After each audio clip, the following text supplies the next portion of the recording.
திருப்பலி ஒலிபரப்ப உதவுபவர்கள்.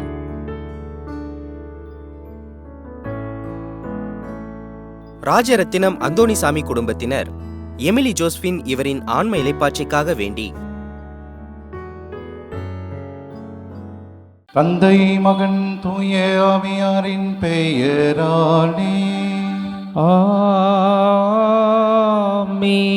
நம் ஆண்டவராகிய இயேசு கிறிஸ்துவின் அருளும் கடவுளின் அன்பும் தூய ஆவியாரின் நட்புறவும் உங்கள் அனைவரோடும் இருப்பதாக.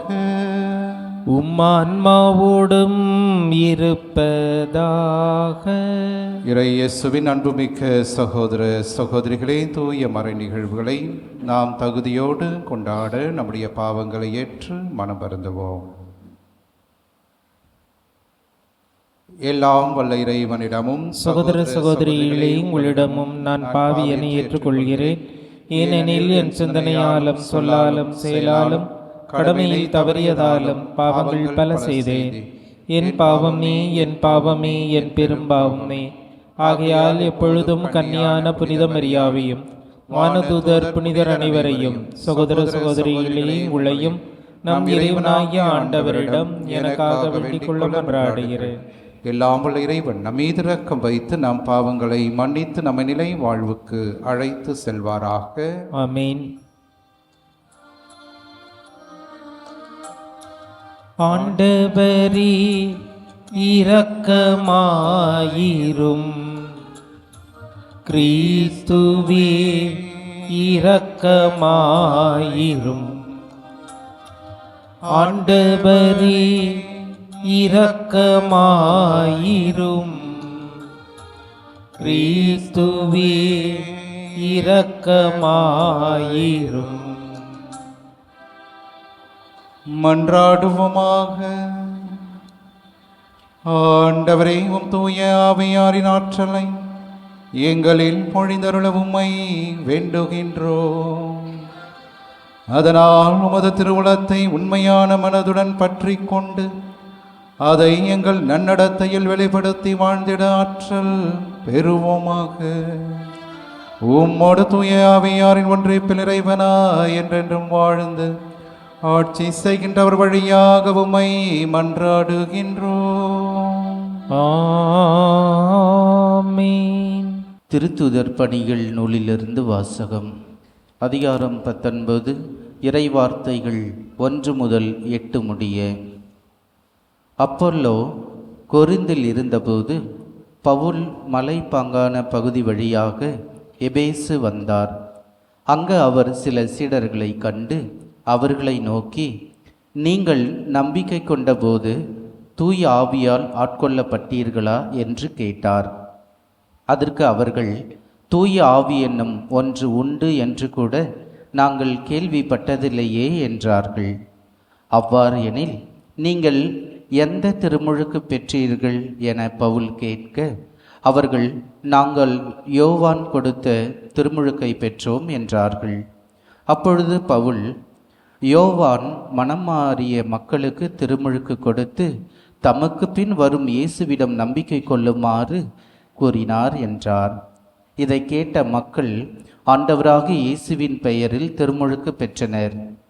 பவுல் அவர்கள் மீது கைகளை வைத்ததும் தூய ஆவி அவர்கள் மேல் இறங்கியது. அப்பொழுது அவர்கள் பரவச பேச்சு பேசினர், இறைவாக்கும் உரைத்தனர். அங்கு ஏறக்குறைய 12 பேர் இருந்தனர். பின்பு பவுல் தொழுகை கூடம் சென்று அங்கு அவர் 3 மாதங்கள் இறையாட்சி பற்றி துணிவுடன் மக்களோடு பேசி அவர்களோடு விவாதித்து அவர்களை நம்பச் செய்தார். ஆண்டவரின் அருள் வாக்கு. இறைவனுக்கு நன்றி. திருப்பாடல் உங்கள் பல்லவி. உலகில் உள்ள அரசர்களே, கடவுளை புகழ்ந்தேத்துங்கள். உலகில் உள்ள அரசர்களே, கடவுளை புகழ்ந்தேத்துங்கள். கடவுள் எழுந்தருள்வார், அவருடைய எதிரிகள் சிதறடிக்கப்படுவார்கள். அவரை வெறுப்போர் அவர் முன்னிலையிலிருந்து ஓடிப்போவர். புகை அடித்து செல்வது போல அடித்து செல்லப்படுவர். நெருப்பு பொன் மெழுகு உருவது போல கடவுள் முன் பொல்லார் அழிந்தொழிவர். பல்லவி.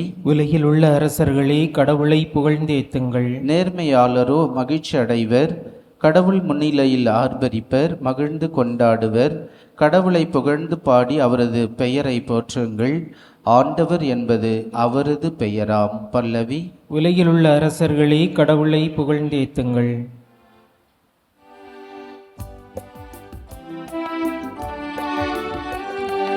அல்லேலூயா, அல்லேலூயா, அல்லேலூயா, அல்லேலூயா, அல்லேலூயா, அல்லேலூயா. நீங்கள் கிறிஸ்துவோடு உயிர் பெற்று எழுந்தவர்களானால் மேலகு உலகை சார்ந்தவற்றை நாடுங்கள். அங்கு கிறிஸ்து கடவுளின் வலப்பக்கத்தில் அமர்ந்திருக்கிறார். அல்லேலூயா, அல்லேலூயா, அல்லேலூயா, அல்லேலூயா. ஆண்டவர் உங்களோடு இருப்பாராக. உம் ஆன்மாவோடும் இருப்பாராக. புனித யோவான் எழுதிய தூய நற்செய்தியிலிருந்து வாசகம். ஆண்டவரே, மாட்சி உமக்கே. அதிகாரம் 16, இறை திருவார்த்தைகள் 29 33 முடிய. சீடர்கள் இயேசுவிடம், இப்போதுதான் உருவகம் எதுவுமின்றி வெளிப்படையாக பேசுகிறீர். உமக்கு அனைத்தும் தெரியும். யாரும் உம்மிடம் கேள்வி கேட்க தேவையில்லை என்பது எங்களுக்கு இப்போது புரிகிறது. இதிலிருந்து நீர் கடவுளிடமிருந்து வந்தவர் என்பதை நம்புகிறோம் என்றார்கள். இயேசு அவர்களை பார்த்து, இப்போது நம்புகிறீர்களா? இதோ காலம் வருகிறது, ஏன் வந்தே விட்டது. அப்போது நீங்கள் சிதறடிக்கப்பட்டு ஒவ்வொருவரும் அவரவர் வீட்டுக்கு ஓடி போவீர்கள். என்னை தனியே விட்டு விடுவீர்கள். ஆயினும் நான் தனியாய் இருப்பதில்லை, தந்தை என்னோடு இருக்கின்றார். என் வழியாய் நீங்கள் அமைதி காணும் பொருட்டே நான் இவற்றை உங்களிடம் சொன்னேன். உலகில் உங்களுக்கு துன்பம் உண்டு, எனினும் துணிவுடன் இருங்கள், நான் உலகின் மீது வெற்றி கொண்டு விட்டேன் என்றார். ஆண்டவரின் அருள் வாக்கு. கிறிஸ்துவே, உமக்கு புகழ். இயேசுவின் அன்புமிக்க சகோதர சகோதரிகளே, கிறிஸ்தவ வாழ்வு என்பது லகுவான சுலபமான வாழ்வு அல்ல. துன்பங்களையும் இன்னல்களையும் ஏற்றுக்கொண்டு இயேசுவை பின்தொடர்கின்ற வாழ்வு. அன்புமிக்கவர்களே, கடந்த 2024ஆம் ஆண்டு ஜூன் மாதத்திலே விண்வெளி பயணத்தை மேற்கொண்டவர் சுனிதா வில்லியம்ஸ். அதிக நேரம் விண்வெளியில் இருந்த பெண் என்கின்ற ஒரு சாதனையையும் இவர் புரிந்துள்ளார். ஏறக்குறைய இவர் பல மாதங்கள் அந்த விண்வெளியிலே, அனைத்துலக விண்வெளி நிலையம் என்று நாம் அழைக்கின்றோம், அதிலே அவர் தங்கியிருந்தார். பல ஆராய்ச்சிகளை மேற்கொண்டார். ஆகவே விரைவாக திரும்ப வேண்டும் என்று நினைத்தவருக்கு அங்கே அந்த விண்வெளியிலே ஒரு சில தொழில்நுட்ப கோளாறுகளை சரி செய்ய வேண்டும். மீண்டுமாக அந்த போயிங் ஸ்டார் லைனரிலே பத்திரமாக பூமியை நோக்கி பயணம் செய்ய வேண்டும். ஆகவே பல மாதங்கள், ஏறக்குறைய அவர் 11 மாதங்களுக்கு மேலாக இந்த விண்வெளி நிலையத்திலே இருந்துவிட்டு சமீபத்திலே மார்ச் மாதம் 2025ஆம் ஆண்டு பூமிக்கு திரும்பினார். அன்புமிக்கவர்களே, நாம் அனைவரும் இதை நம்முடைய தொலைக்காட்சிகளிலே பார்த்திருக்கிறோம். இவர் பூமிக்கு திரும்பிய உடனே யாருமே அவர் அருகே செல்லக்கூடாது. ஆகவே ஒரு தனிமைப்படுத்தப்பட்ட ஒரு வாழ்வுக்கு அவரை அழைத்து செல்லுகிறார்கள். ரீஹாபிலிட்டேஷன் என்று நாம் சொல்லுகிறோம்.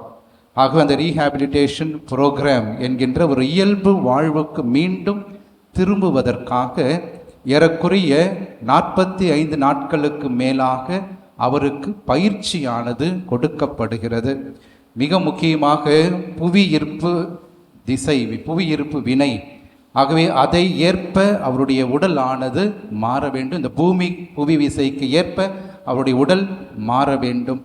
அதே நேரத்திலே இயக்கமற்று இருக்கின்ற அவருடைய எலும்புகளும் தசைகளும் மீண்டுமாக இயக்கத்தை தொடங்க வேண்டும். காரணம் நம் அனைவருக்கும் தெரியும், விண்வெளியிலே அவர் லகுவாக பறந்து கொண்டே தான் இருந்தார். எந்த வேலையும் அங்கே செய்ய முடியாத ஒரு சூழ்நிலை. ஆகவே இவ்வாறாக இந்த 45 நாட்களிலே அவருடைய எலும்பையும் தசையையும் அவர் சீர்படுத்த வேண்டும். அதற்காக அவர்கள் என்ன செய்வார்கள் என்றால், எலாஸ்டிக் பேண்ட் என்று அழைக்கின்றோம், அதை உடல் முழுவதுமாக எல்லா இடங்களிலும் சுற்றுவார்கள். ஆகவே அவர் ஒரு பணியை சுலபமாக செய்ய வேண்டும் என்றால் முடியாது.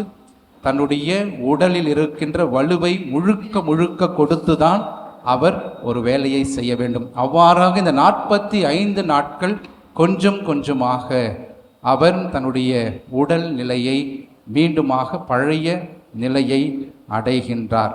அன்புமிக்கவர்களே, இந்த நிகழ்வை ஏன் நான் சொல்லுகிறேன் என்று பார்க்கின்ற போது, கடினமான போராட்டத்தை கடந்து வந்தால்தான் அவருடைய வாழ்வு மீண்டுமாக இந்த பூமியிலே சீரான வாழ்வாக அமைகிறது. ஆகவே கிறிஸ்துவ வாழ்வும் இதை போன்றதுதான். ஆகவே நம்முடைய வாழ்க்கையிலும் பலவிதமான பிரச்சனைகளை நாம் ஆட்கொள்ள அழைக்கப்படுகின்றோம். பலவிதமான போராட்டங்களை சந்திக்க நாம் அழைக்கப்படுகின்றோம். அதை தான் இன்றைய நற்செய்தியின் வழியாக ஆண்டவராக இயேசு கிறிஸ்துவும் சொல்லுகிறார்.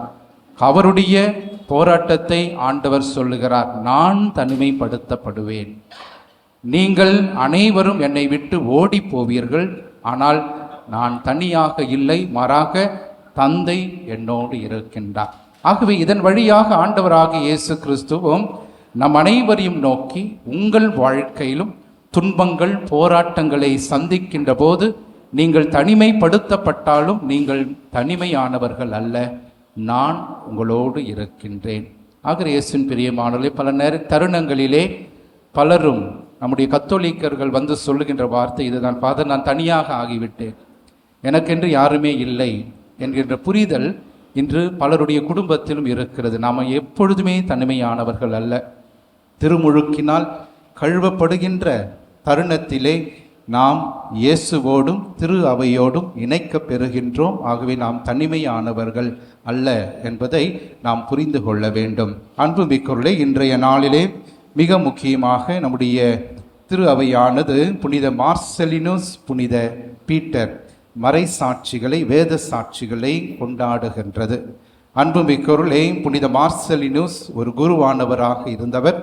அதே நேரத்திலே புனித பீட்டர் என்பவர் திரு அவையால் மிக முக்கியமாக பேய்களை ஓட்டுகின்ற அந்த ஒரு தருணத்தை திரு அவை அவருக்கு கொடுத்திருந்தது. தொடக்க கால திரு அவையிலே அவர் அந்த அற்புதமான ஒரு ஆற்றலை கொண்டு மிக முக்கியமாக தீய ஆவிகளை ஓட்டுபவராக இருந்தார். ஆகவே இந்த இருவரையும் டயோக்ளீசியன் என்கின்ற பேரரசன் கைது செய்து சிறையிலே அடைத்து பல சித்திரவதைகளை அவர்களுக்கு கொடுக்கின்றார். அவருடைய அறைகள் முழுக்க கண்ணாடி துகள்களால் நிரப்பப்பட்டு அதிலே தான் அவர்கள் நடந்தார்கள், அதிலே தான் அவர்கள் உறங்கினார்கள் என்று வரலாறு சொல்லுகிறது. இருந்தபோதும் இவர்கள் இருவரும் சொன்ன வார்த்தை இதுதான், கிறிஸ்துவுக்காக இது அல்ல, இன்னும் அதிகமாக நாங்கள் போராட தயாராக இருக்கின்றோம், இன்னும் அதிகமாக துன்பப்பட நாங்கள் தயாராக இருக்கின்றோம் என்று அந்த துன்பத்தையும் ஏற்றுக்கொண்டார்கள். இறுதியாக தலை வெட்டப்பட்டு மறை சாட்சிகளாக அவர்கள் கிறிஸ்துவுக்காக என்றுமே அவர்கள் போராடினார்கள். இயேசுவின் பிரியமானவர்களே, அவருடைய வாழ்க்கையை நாம் பார்க்கின்ற போது அவர்கள் முழுக்க ஆவியானவரால் நிரப்பப்பட்டனர். சிறைச்சாலையிலே அவர்கள் இருவரும் இருந்தபோது அவர்கள் சொன்ன வார்த்தை இதுதான், நாங்கள் தனிமைப்பட்டவர்கள் அல்ல, தனியாக நாங்கள் இல்லை, எங்களோடு தூய ஆவியானவர் இருக்கின்றார், ஆண்டவர் இயேசுவின் பிரசன்னத்தை நாங்கள் உணர்ந்து கொள்ளுகிறோம் என்கின்றார்கள். ஆகவே தான் தூய ஆவியானவருடைய பிரசன்னம் இருந்ததனால்தான் அங்கே அவர்களுக்கு காவலாளியாக அரித்தமேயுஸ் என்கின்ற ஒருவர் அங்கு இருந்தார். அவருடைய மகளுக்கு, லூசியா என்ற மகளுக்கு தீய ஆவி பிடித்து விடுகிறது. அப்போது அவர் மனம் புலம்புகின்ற போது அங்கே இப்புனிதர்கள் அந்த மகளை அழைத்து வரும்படியாக செய்து அந்த லூசியாவுக்கு தீய ஆவியிலிருந்து விடுதலையை தருகின்றார்கள்.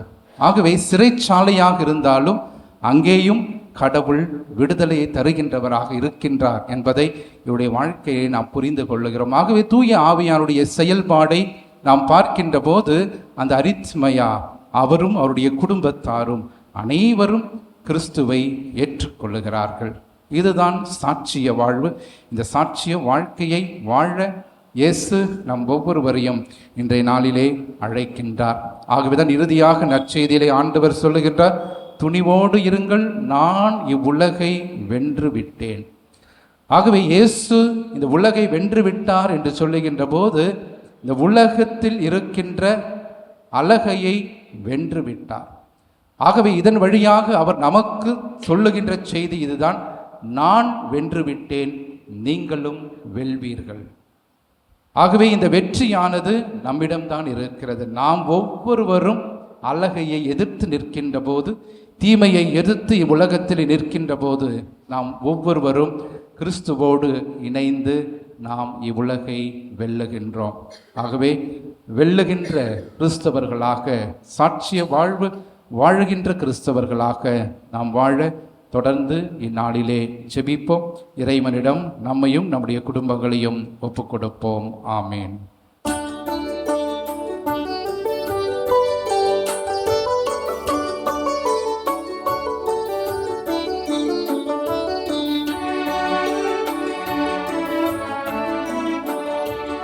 இன்னத்தருவே இன்னத்தருவே அன்புக்கு ஈடாக, இன்னத்தருவே இன்னத்தருவே அன்புக்கு ஈடாக,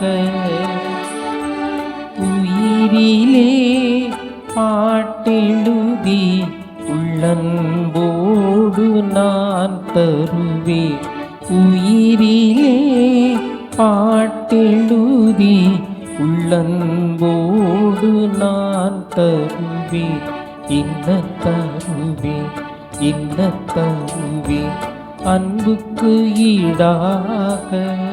சகோதர சகோதரிகளே, என்னுடையதும் உங்களுடையதுமான இப்பழி எல்லாம் வல்ல தந்தையாக இறைவனுக்கு ஏற்றதாகும்படி நாம் அனைவரும் இணைந்து மன்றாடுவோம். ஆண்டவர் தமது பெயரின் புகழ்ச்சிக்காகவும் ஆட்சிக்காகவும் நமது நன்மைக்காகவும் புனித திரு அவை அனைத்து நலனுக்காகவும் உமது கையில் இருந்து இப்பலியை ஏற்றுக்கொள்வாராக. ஆண்டவரே, மாசற்ற பலி எங்களை தூய்மைப்படுத்தவும் வேண்டுகின்றோம். இது எங்கள் உள்ளங்களில் விண்ணக அருளின் ஆற்றலை ஒழிவதாக. எங்கள் ஆண்டவராகிய கிறிஸ்து வழியாகவும் மன்றாடுகின்றோம். ஆமென். ஆண்டவர் உங்களோடு இருப்பாராக, ஆன்மாவோடும் இருப்பாராக. இதயங்களை மேலே எழுப்புங்கள். ஆண்டவரிடம் எழுப்பியுள்ளோம். நாம் இறைவனாகிய ஆண்டவருக்கு நன்றி கூறுவோம். அது தகுதியும் நீதியும் ஆனதே. ஆண்டவரே, தூயவரான தந்தையே, என்றுமுள்ள எல்லாம் உள்ள இறைவா, எங்கள் ஆண்டவராகிய கிறிஸ்து வழியாக என்னாலும் இவ்விடத்திலும் நாங்கள் உமக்கு நன்றி செலுத்துவதுமேயாகவே தகுதியும் நீதியுமாகும், எங்கள் கடமையும் மீட்புக்குரிய செயலுமாகும். கிறிஸ்து உயிர் தெழுந்த பின் தம் சீடர் அனைவருக்கும் வெளிப்படையாக தோன்றினார். தமது இறை இயல்பில் நாங்கள் பங்கு பெறும் பொருட்டு சீடர்கள் கண் முன்பாக விண்ணேற்றமானார். ஆகவே பாஸ்கா மகிழ்ச்சி பொங்க அனைத்துலகின் மாந்தர் அனைவரும் மக்களிக்கின்றனர். அவ்வாறே ஆற்றல் மிக்கோரும் அதிகாரம் கொண்ட தூதர்களும் உமது மாட்சிமையை புகழ்ந்து முடிவின்றி சொல்வதாவது, தூயவர் தூயவர் தூயவர் வான்படிகளின் கடவுளாம் ஆண்டவர்.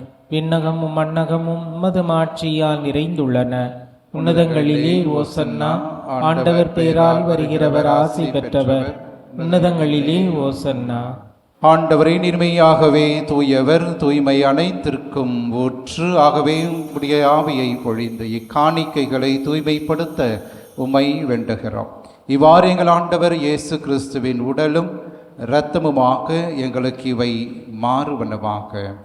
அவர் பாடுபட உளம் கனிந்து தம்மை கையளித்த போது அப்பத்தை எடுத்து நன்றி செலுத்தி அதை பிட்டு தம் சீடர்களுக்கு அளித்து கூறியதாவது: அனைவரும் இதிலிருந்து பெற்று உண்ணுங்கள், ஏனெனில் இது உங்களுக்காக கையளிக்கப்படும் என் உடல்.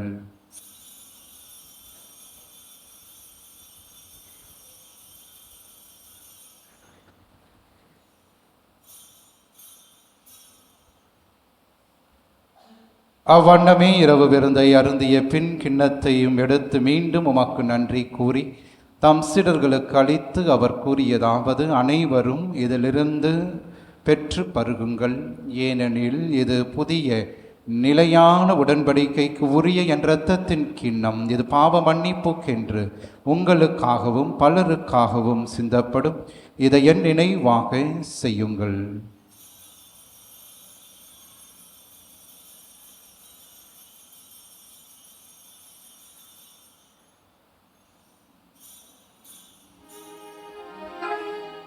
நம்பிக்கையின் மறை பொருள்.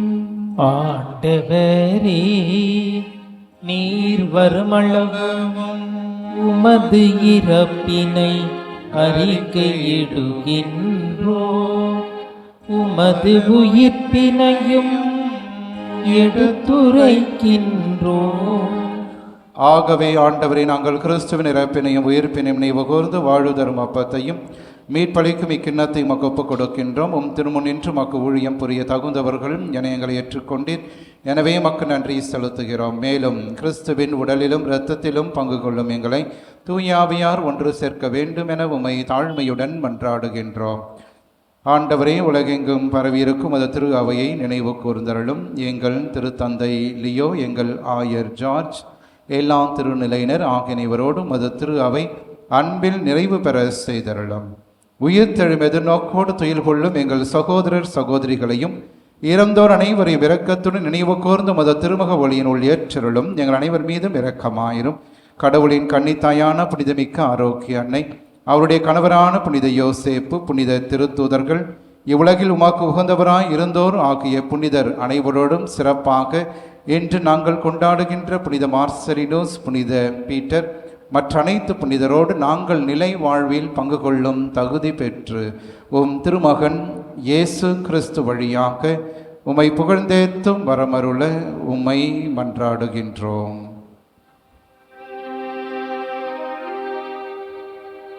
இவர் வழியாக இவரோடு இவரில் எல்லாம் வல்ல இறைவனாகிய தந்தையே, தூய ஆவியாரின் ஒன்றிப்பில் எல்லா புகழும் ஆட்சியும் என்றென்றும் உமக்கு உரியதே. ஆமென், ஆமென், ஆமென். தந்தை என்றும் என்னோடு இருக்கின்றார், நான் தனிமையானவர் அல்ல என்று இயேசு சொன்னதைப் போல நம்முடைய வாழ்க்கையிலும் நாம் என்றுமே தனிமையானவர்கள் அல்ல, இயேசு நம்மோடு இருக்கின்றார் என்கின்ற நம்பிக்கையோடு விண்ணக தந்தையை நோக்கி நாம் மன்றாடுவோம்.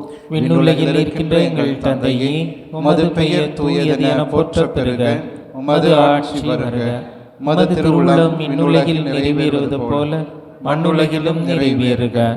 எங்கள் அன்றாட உணவை இன்று எங்களுக்கு தாரும். எங்களுக்கு எதிராக குற்றம் செய்வோரை நாங்கள் மன்னிப்பது போல எங்கள் குற்றங்களையும் மன்னியும். எங்களை சோதனைக்கு உட்படுத்தாதேயும், தீமையிலிருந்து எங்களை விடுவித்தருளும். ஆண்டவரே, தீமை அனைத்திலிருந்தும் எங்களை விடுவித்து எங்கள் வாழ்நாளில் அமைதியை கனிவுடன் அருள உம்மை மன்றாடுகின்றோம். உமது இரக்கத்தின் உதவியால் நாங்கள் பாவத்திலிருந்து எப்போதும் விடுதலை பெற்று யாதொரு கலக்கமுமின்றி நலமாய் இருப்போமாக. நாங்கள் எதிர்நோக்கி இருக்கும் பேரின்பத்திற்காகவும் மீட்பராகிய இயேசு கிறிஸ்துவின் வருகைக்காகவும் காத்திருக்கின்றோம். ஏனெனில் ஆட்சியும் வல்லமையும் ஆட்சியும் என்றென்றும் உமதே. ஆண்டவர் இயேசு கிறிஸ்துவே, அமைதியை உங்களுக்கு விட்டு செல்கின்றேன், என் அமைதியையே உங்களுக்கு அளிக்கின்றேன் என்றும் திருத்தூதர்களுக்கு மொழிந்தீரே. எங்கள் பாவங்களை பாராமல் உமது திரு அவையின் நம்பிக்கையை கண்ணோக்கி உமது திருவுளத்திற்கு ஏற்ப அதற்கு அமைதியை ஒற்றுமையும் அளித்தருள்வீராக. என்றென்றும் வாழ்ந்து ஆட்சி செய்கின்றவர் நீரே. ஆமென். ஆண்டவருடைய அமைதி என்றும் உங்களோடு இருப்பதாக. ஆன்மாவோடும் இருப்பதாக. ஒருவருக்கு ஒருவர் ஆண்டவர் தருகின்ற அமைதியை நாம் பகிர்ந்து கொள்வோம். உலகின் பாவங்களை போக்கும் இறைவனின் செம்மறியே, எங்கள் மேல் இரக்கமாயிரும். உலகின் பாவங்களை போக்கும் இறைவனின் செம்மறியே, எங்கள் மேல் இரக்கமாயிரும். உலகின் பாவங்களை போக்கும் இறைவனின் செம்மறியே, எங்களுக்கு அமைதியை அளித்தருளும். இதோ இறைவனின் செம்மறி, இவரை உலகின் பாவங்களை போக்குபவர். நம்முடைய அன்றாட குடும்ப வாழ்விலே நமக்கு எதிராக வருகின்ற எல்லா தீமைகள், துன்பங்கள், தீராத கடன் சுமைகள், உடல் உள்ளத்தை வாட்டுகின்ற நோய்கள், அழகையினால் வருகின்ற சோதனைகள், இவை அனைத்திலிருந்து நம்மை தினந்தோறும் காத்து வழி நடத்துகின்ற உயிருள்ள இயேசு கிறிஸ்து இவரே. இவருடைய திருவிருந்திற்கு அழைக்க பெற்ற நாம் அனைவருமே பேறு பெற்றோர். ஆண்டவரே, நீர் இல்லத்தில் எழுந்தருளி வர நாம் தகுதியற்றவன். ஆனால் ஒரு வார்த்தை மட்டும் சொல்லியருளும், எனது ஆன்மா நலமடையும். கிறிஸ்துவின் திருவுடல் திரு ரத்தம் நம்மை காத்து நிலை வாழ்வு நமக்கு அளிப்பதாக. ஆமென். ஆமென். நன்றியோடு மன்றாடுவோமாக. ஆண்டவரே, விண்ணகமறை நிகழ்வுகளால் நீர் நிறைவு செய்த மக்களுடன் கனிவாய் தங்கியிருக்கவுமை வேண்டுகின்றோம். பழைய நிலையிலிருந்து வாழ்வின் புதிய நிலைக்கு நாங்கள் கடந்து செல்ல செய்வீராக. எங்கள் ஆண்டவராகிய கிறிஸ்து வழியாகவுமை மன்றாடுகின்றோம். ஆமென். ஆண்டவர் உங்களோடு இருப்பாராக. உம் ஆன்மாவோடும் இருப்பாராக. எல்லாம் வல்ல இறைவன் தந்தை, மகன், தூய ஆவியார் என்று உங்களை ஆசீர்வதிப்பாராக. ஆமென். ஆரோக்கியனின் ஆசீரோடு சென்று வாருங்கள். திருப்பலி நிறைவேறிற்று. இறைவனுக்கு நன்றி. திருப்பலி ஒலிபரப்ப உதவியவர்கள்: